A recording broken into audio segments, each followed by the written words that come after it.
Merci Pierre, merci beaucoup. Merci. Alors, je vous invite à descendre. On va vous faire remonter tout à l'heure parce que, comme dans toute famille, on va faire une photo à la fin. Bon, nous allons maintenant procéder à la remise des prix. Et nous allons le faire en 4 séquences. Les jeux de rôle, la bande dessinée, le cinéma, la littérature.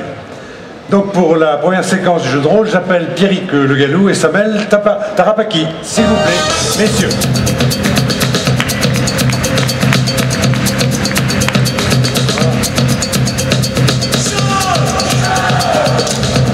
C'est pas mal d'avoir votre appareil. À vous. Bonsoir. Alors donc tous les ans effectivement il y a un pôle jeu de rôle aussi aux Utopiales.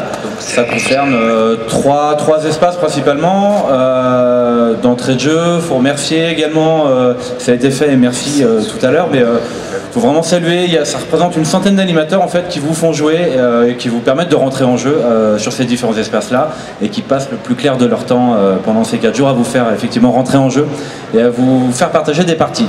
Alors parmi toutes les parties, tous les segments ludiques qu'on peut trouver, il y a effectivement les jeux de rôle. Et tous les ans, à l'occasion des Utopiales, en fait, les Utopiales accueillent un concours de scénario de jeux de rôle, puisqu'un jeu de rôle, en fait, c'est un univers dans lequel on va jouer, on va incarner des personnages, et pour incarner ces personnages-là, ça se fait dans le cadre d'un scénario précis, qui est spécifique à chaque partie. Et tous les ans, il y a un partenariat entre Abayac, la boutique nantaise, qui coordonne en fait ces espaces ludiques, ainsi que les éditions Sans Détour, pour mettre en place un concours du meilleur scénario de jeu de rôle. Concours accueilli donc par les Utopiales. Sabel, tu voulais peut-être dire un mot par rapport aux éditions. Merci, bonsoir à tous. La particularité du scénario de jeu de rôle, c'est qu'il est destiné à être lu, à être compris et restitué. C'est la très grande différence avec un scénario de cinéma, de bande dessinée ou un roman qu'on lit pour soi-même. Le scénario de jeu de rôle se partage. Et c'est la raison pour laquelle je remercie les Utopiales de proposer un prix spécifique à cette discipline d'écriture qui a lieu ce soir. Alors, donc c'est à vous qui revient le privilège de prononcer le nom du lauréat et de lui remettre... Alors, cette année, le tournoi de scénario s'est déroulé autour du jeu L'Appel de Cthulhu, qui s'inspire de la littérature Lovecraftienne. Et le vainqueur est Dohan Augreten. Laurent Augreten, on applaudit. C'est vous. Bravo. Alors, il faut baisser.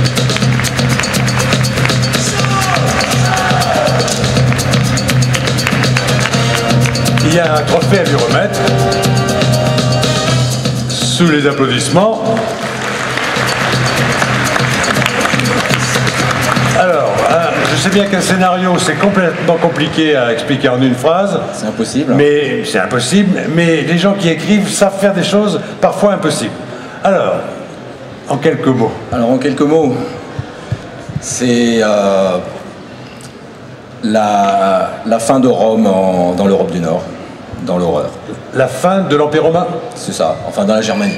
D'accord. Bon, écoutez, on voit ça l'année prochaine, si j'ai bien compris. J'espère bien. Parfait.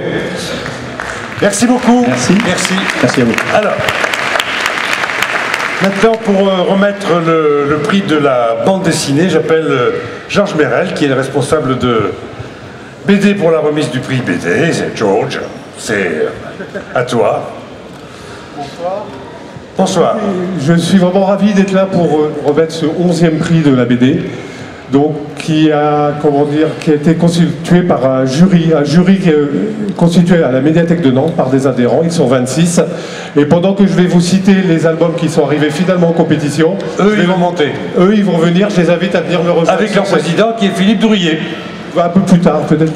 Oh, il faut que Philippe vienne. Ah, ben on va aussi demander à Émilie Fouvry, conservateur à la médiathèque de Nantes, de venir nous rejoindre. Allons-y.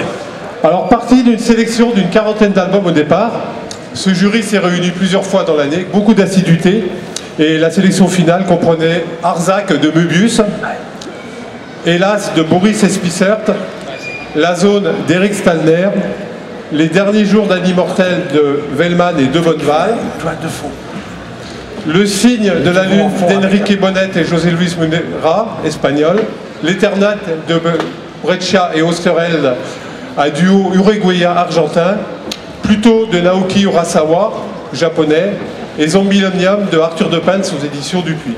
Voilà. Donc je pense qu'il faut remercier le jury parce qu'ils ont travaillé depuis plusieurs mois. Ils se sont réunis très souvent pour lire ces bouquins, en discuter et avoir beaucoup de... Ils ont montré énormément d'enthousiasme. Et maintenant, pour nous dévoiler le lauréat, j'appelle Philippe Druyet, qui est là à 2 titres. C'est lui qui a réalisé l'affiche du festival, et je crois qu'on peut le féliciter.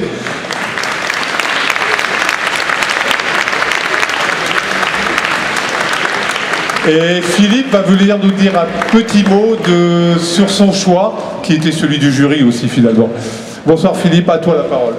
Salut bande d'enfoirés. Bon, on s'est retrouvé dans un truc ce matin très étrange. Parce que j'avais reçu les bouquins, les albums, et il y a eu un truc mystérieux qui m'a toujours fasciné. Je suis un vieux briscard, je suis un vieux rat quand même, j'ai 66 barreaux, et j'en ai fait des putains de festivals à la con, j'en ai fait des putains de bordel de merde de jury à la con, et je dois dire que ici, à Nantes, vous êtes quand même assez étonnant parce que, et je sais pas de démago, moi je suis pas nantais, j'en ai rien à foutre, sauf que j'aime simplement Jules Verne et cette belle ville. Vous êtes quand même très fort parce qu'il y a Angoulême d'un côté, il y a Saint-Malo de l'autre, mais là ce que j'ai vu en 2-3 jours, je dois dire, est quand même assez étonnant, dans la force, dans l'intelligence et dans le talent. Bon, revenons à la bande dessinée.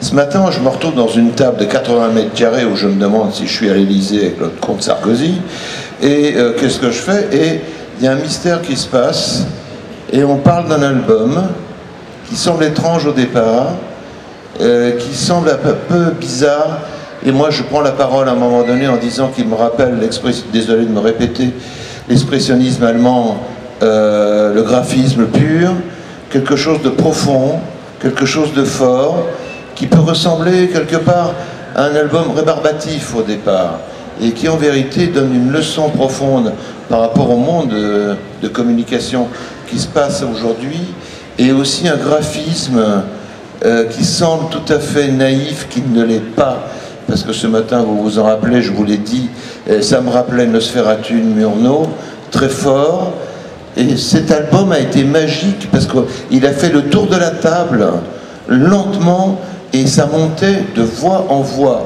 Bien sûr, il y en avait d'autres autour, mais il y a quelque chose là, qui quelque part nous a tous épatés. Donc maintenant, je ferme ma gueule, et je dit que le prix du meilleur BD de science-fiction de 2001, il y aurait Les derniers jours d'un immortel de Bellman et de Bonneval. Voilà. Alors, ils sont là. Ils sont là tous les deux. Allez.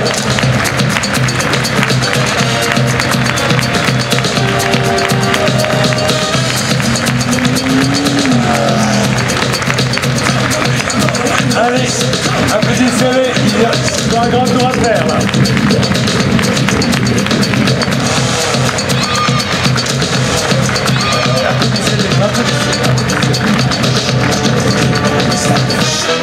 Super bien.